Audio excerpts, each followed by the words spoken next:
Hello and welcome. Today I'm going to be doing a response video to the hashtag top 11 current favourite decks. Now this was started by Amethyst Ascension Tarot, but I first saw this from Chanel Days and followed by Elaine Murphy from Tarot Tats and Tea. Now I really do enjoy these videos where people go through different decks in their collection. It's a great way of discovering or rediscovering decks that are out there. Even if you don't create content here on YouTube about tarot decks in your collection, you can still get involved by popping some comments below and letting everybody know which are your favourite decks at the moment. So I've kind of grouped these into sort of current decks that I'm using that I'm really enjoying, old favourites and new decks that are in my collection that I'm sort of just getting to know. So let's dive in and see which decks have made it to my current top 11 list. So first up we have the Tarot of Pagan Cats, and this is a Low Scarab Bayo deck. In my last response video to the Hermit's Cave, which is my journey through decks, I explained that this is the first deck that I ever bought, and so it does have a special place in my heart because it was my first tarot deck. And I do love cats, and these cats are very charming, and I just actually love the way that even though it's cats doing everyday cat things, the artist here has managed to quite cleverly convey the messages of the tarot, but also it's very, very true to the essence of Rider-Waite-Smith but in cat form. And so yeah, the other thing I should mention is my favourite colour is purple, and just look at those gorgeous backs. So we have a beautiful Sphinx cat here and then the triple moon symbol. And so yes, another reason I'm afraid to say that I was drawn to this deck, not only is it cats but the colour purple. Okay, next up on my list is the Ostara Oracle, which is part of the Season of the Witch series, and if you've watched my channel before you will know that I really do like this series, and that up until recently the In Bulk Oracle was my favourite, but I've got to say it's been superseded by the Ostara deck. I think the reason I love this deck so much is, well, obviously the artwork by Tiziana Lukovic. She has this beautiful folklore sort of whimsical style that really does transport you into these magical realms. But also I think Ostara is probably my favourite Sabbat, and I just love the themes of kind of this idea of the spring coming and growth after our darker days in winter, and we sort of finally made it through, and this is a real time to make progress and to sort of set our intentions for our future goals and success. Another thing I love about this deck, and I'll just see if I can find a card actually, yes, is that with it being the Ostara season, there are a lot of hares in this deck, and I do love hares. I went through a bit of an obsession myself of drawing hares in my artwork. They're fascinating creatures. I just love this one, the hare jumping over the sleeping figure. And there's also a lot of robins in this deck as well, and I do love it this time of year, having little robins. I've got a robin who for the past couple of weeks since it's started to get warmer has just been sat at the top of the tree every day just singing his little heart out, and it's just glorious, and it really is that signal that spring is finally here. So yeah, really, really loving this deck. So the Ostara deck is a deck that I'm currently working with. So I was working with that since the spring equinox, and Another deck I've been working with over March, I should say the time of filming is the 1st of April today, so a lot of these decks are decks that I was working with in March, and I did do a video about the decks and why I was using them, but since using them I have reacquainted myself with the Enchanted Forest Tarot, and I hadn't worked with this for some time, and I've absolutely fallen in love with this deck all over again, and it reminded me why I got it. I don't know, I'm naturally drawn to sort of woodlands and forests, and this deck really is like being transported into a magical forest, and you really don't know who you might bump into. And one thing I've really noticed about using this deck is it's a very practical deck with the advice that it gives. And if anybody is interested in this deck, possibly one thing to note is that this deck doesn't come with any reversals, which is perfect for me because I don't typically use reversals anyway. And I think another reason I like this deck is because it doesn't use reversals. I think it, I don't know, tends to give the readings a bit of a light-hearted feel to it, even though there are some quite dark cards in here. The sort of practical solutions are ways of kind of stepping out of the dark shadows of the forest to find your way through the forest once again. And it's a real nice metaphor, using the forest as I said, a metaphor for your life and the tricky or sticky situations that you might find yourself in. So I have really enjoyed using this deck this month, and it is back on my favourites list. Okay, another deck I've been working with this month, or last month should I say, is the Urban Crow Oracle.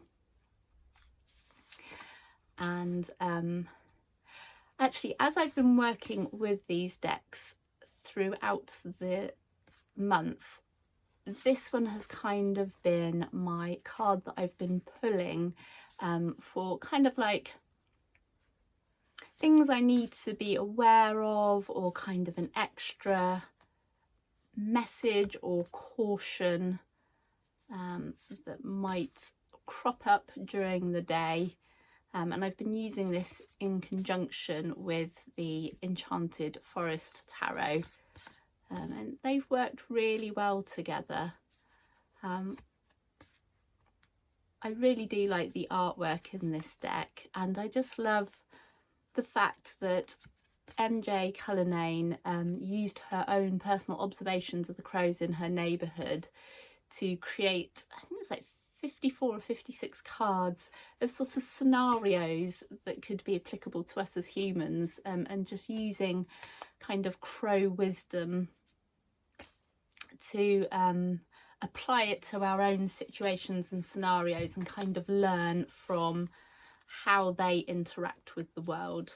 And interestingly, the crows have been very active actually around my house and in the neighbourhood, so it also feels like this has been a perfect deck to be using this time of year.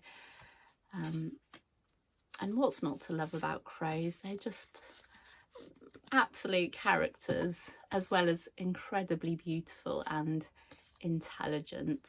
In addition to the crows and the Enchanted Forest is the Wild Woman Oracle. This is a rock pool deck, and again, I hadn't really worked with this one for a while, and this is really about rewilding the domesticated woman, if you like. And so whilst I've been using the crow deck as my sort of cautionary thing to look out for, I've been using this deck to ask what kind of qualities or energies would be beneficial for me to be invoking. Now obviously, because it's on the basis of rewilding the domesticated woman, there is obviously that bias of you know, these stronger feminine energies, but I think, you know, these sort of female archetypes, we forget about them, and we forget that there's more to life than, you know, the chores or the jobs or the to-do lists. And actually there's a whole spectrum of experiences and a whole spectrum of emotions and ways of being and how we can express ourselves. And that's kind of what I've got from this deck is yeah, just remembering to look outside my head and you know, all the worries, all the stress, and try and take clues from, you know, ancestors gone, and sort of strong female archetypes, and there is another way of presenting oneself. So yeah, I've really enjoyed reconnecting with that deck. So they're the decks I've just been working with. Sticking with the sort of female archetype theme, then I'm going to go with The Rooted Woman by Sharon Blackie, and I just love this deck. This is still a relatively new deck to me, and I haven't used it a great deal, but when I do, boy, do the readings pack a punch. So I really like this deck for several reasons. One, I'm a big fan of the artist Hannah Willow, who created the designs for the cards. Two, it's all about the natural world, and sort of reconnecting with nature, and I think we could all do with doing a little bit more of that. And I think now we're coming into the spring, I love being outside. This is kind of my power time, and it's really nice to when you can't be outside, you can still connect with nature by looking at the artwork in this deck. The other reason I like this deck is because, like the Wild Woman deck, this deck has been designed to help women reconnect with, you know, female, like the female collective, you know, with intuition and sort of knowledge and wisdom that's been passed down, whether that's from deities or legends or nature itself. And the way this has been, this is quite a unique oracle deck because it's almost like a tarot deck in the fact that it's been split into suits. So I thought I knew this, but I'd forgotten it. So you have the type of journey you're on, the situations that you're in, and the sort of female energies and spirits that will help you on your journey. And so it's been designed to pick a card from each suit to help give a more holistic overview of where you're at. So I think particularly if you find yourself in a bit of a crossroads, or you're not really sure where life is taking you, this is a really super deck to turn to. And so, as I mentioned in a couple of videos back, I've been going through this redundancy process, and the day that I found out about it, I turned to this deck, and it gave me a really powerful message of sort of how I was going to deal with this, which was really kind of retreating and going within and trying not to let sort of external influences kind of interfere. And sort of like to have this healing process. So a little bit like the Hermit card in tarot, I guess. I'm going to talk a little bit more about that when I go through my visual journal, because I did do a piece of artwork based on that reading.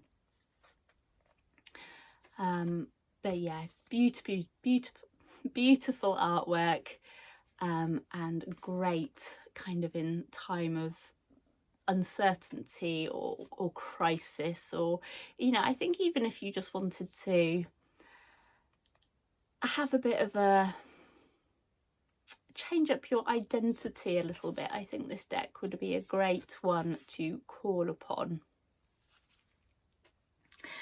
And sticking with female energies still, the next deck is the Celtic Goddesses, Witches and Queens. So again, this is a really new deck for me. I've only actually used it the once, but already I'm in love, and mostly because the artwork is just stunning and quite different to some of the other decks that I have.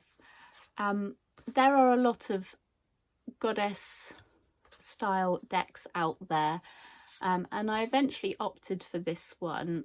One, the artwork is beautiful, and it sort of has this almost Art Nouveau style to it, with some of the patterns and the borders that have been added to these cards, but also for the little booklets. Now, some of the other decks that I looked at, the reviews weren't too kind, and they said that there was a lot of inaccuracies. I can't remember the name of the deck off the top of my head, but yeah, some people said that, you know, they'd got the origins of some of the goddesses wrong, or there was just a lot of wrong information in there, whereas this one had been highly praised for its accuracy and the information that Danu Forest had added or included in this deck. And I'm really interested in kind of Celtic traditions, and I don't really know anything about it at all other than on a very superficial level. So one of the reasons I was drawn to this deck was so I could learn a little bit more and sort of use it in conjunction with the other books and information that I have elsewhere. And something else I like about this is that for each goddess there's been a prayer included. So if you wanted to work with a particular deity from this deck, bearing in mind they're not all official deities, some of them are just strong female characters like witches or queens, but yeah, to sort of invoke the energy. So perhaps if you wanted to use these on your altar, you could very easily do that. So super excited to be working with this one a little bit more in the forthcoming months. Okay, so I'm just going to move on to another newish deck for me, which is the Textured Tarot by indie creator Lisa McLaughlin. Again, if you've watched my channel, you'll know I'm a big fan of Lisa's work. Now, this particular deck is no longer available, but within the last week or maybe 2 weeks, Lisa has re-released a version of this, but it's a pocket edition, and I think the pre-orders are available now on her Etsy store. So I think she's redesigned a lot of the deck, a lot of the cards, so the new version won't necessarily look like this. But if you like collage style decks, and if you like intuitive decks, then I would definitely recommend this deck, because it is gorgeous. And something I liked about this, and I don't know if she's rewritten the book, but rather than giving sort of a lengthy description for each of the cards, there's just sort of keywords and bullet points. And as I've said, I'm a bit rubbish at reading loads of information and remembering it, so I found the keywords really, really useful picking out keywords that most resonated with me, particularly because I do like a visual interpretation of the cards first. Anyway, I absolutely love this one. The Nine of Cups, the cat who's got all the cream. It just makes me smile so much. So yeah, absolutely stunning deck. And this has a real energy, and I don't know, like, actually comment below if you have this deck already. Do you find that the cards are really energetic and they just want to jump out? Or maybe it's just the way I shuffle them. But yeah, that's something that struck me with this deck. But oh, I love this one as well. It's a really, yeah, feast, this deck. And what I quite like about this, compared to some of the other collage-y decks out there, is that not only is it collage, but there's also, like, I'll see if I can get how close. Oh, let's see. She's actually got bits of sort of, it's called the texture tarot for a reason, because she's got bits of fabric and other bits and pieces, and combined them with the photographs to make this really quite unique looking deck. Okay, so the last ones in this selection are sort of firm favourites. The next deck I'd like to talk about, and I've talked about this one before, but that's the Starseed Oracle by Rebecca Campbell. Now this deck is all about finding your soul purpose, but actually having the courage to follow that call. Now that's quite a process that can make you quite vulnerable. So I wanted to talk about 3 cards which I think could really help you with that process. So particularly cards that I found really reassuring. So the first one is the Courageous Peony, and that is about actually just having the courage to be yourself. So Rebecca tells us that the peony, if you're not familiar with peonies, they're beautiful, kind of like rose-like flowers, but they come out for a very short period of time, and when they do, they are showstoppers and you cannot help but to notice them. And so that card is about knowing when is your time to shine, but also having the confidence just to, you know, fully embrace your beauty and your personality and to put it out there.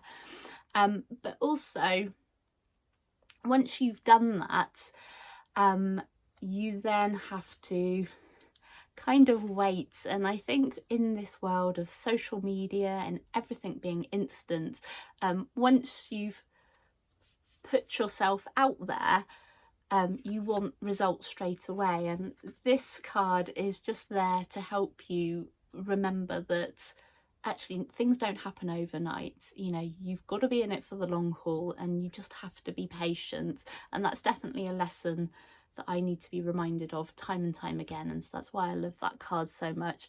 And then the final card I just wanted to talk about again was the You're Not For Everybody. So once we've put ourselves out there and we've waited, we just need to remember that some people are gonna love what you do and some people just aren't, and that's actually okay. So the reason this is one of my favourite decks is not only because it's the artwork and the general theme and the cosmicness of it, it's because there are some very specific cards that I think can just help with your mindset, particularly if you are on this journey of trying to find your soul purpose and maybe taking a path that is maybe hasn't been trodden before, and you're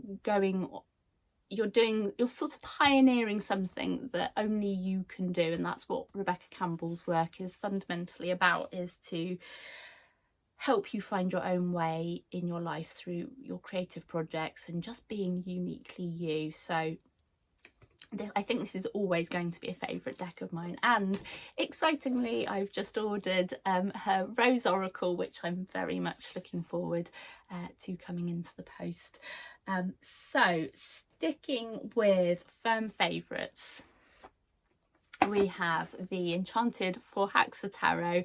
I've spoken about this a lot. It was my favourite tarot deck of last year, but the reason I've included this is because the artwork. I will never ever get tired of looking at the artwork in this deck. It is just sublime.